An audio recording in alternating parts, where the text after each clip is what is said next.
దిగ్గజ క్రికెటర్ సచిన్ టెండూల్కర్ తన జీవితంలోని ఉద్వేగభరితమైన సందర్భాల్ని గుర్తు చేసుకున్నాడు.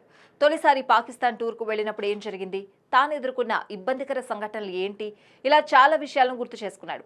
బీసీసీఐ సీకే నాయుడు జీవిత సాఫల్య పురస్కారంతో తనను సన్మానించగా ఈ విషయాల్ని పేర్కొన్నాడు. 90s రెండేళ్ల పాటు ఎటువంటి బ్యాట్ కాంట్రాక్టులు లేకుండానే తాను క్రికెట్ ఆడినట్లు గుర్తు చేసుకున్నాడు సచిన్. ఈ సమయంలో కంపెనీలు ఎక్కువగా మద్యపానం, పొగాకు ప్రమోట్ చేసేవని, కానీ వాటికి తాను విరుద్ధమని చెప్పాడు.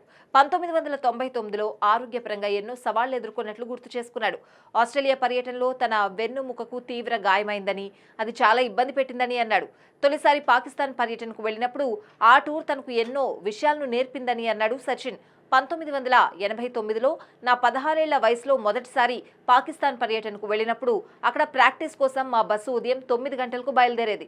కానీ ఒకరోజు కొన్ని నిమిషాల పాటు ఆలస్యంగా వెళ్లాల్సి వచ్చింది. అప్పుడు బస్సులో ఉన్న కపిల్ దేవ్ ఇప్పుడు 9 అయిందా లేదా 9 గంటలు దాటిందా అని ప్రశ్నించారు.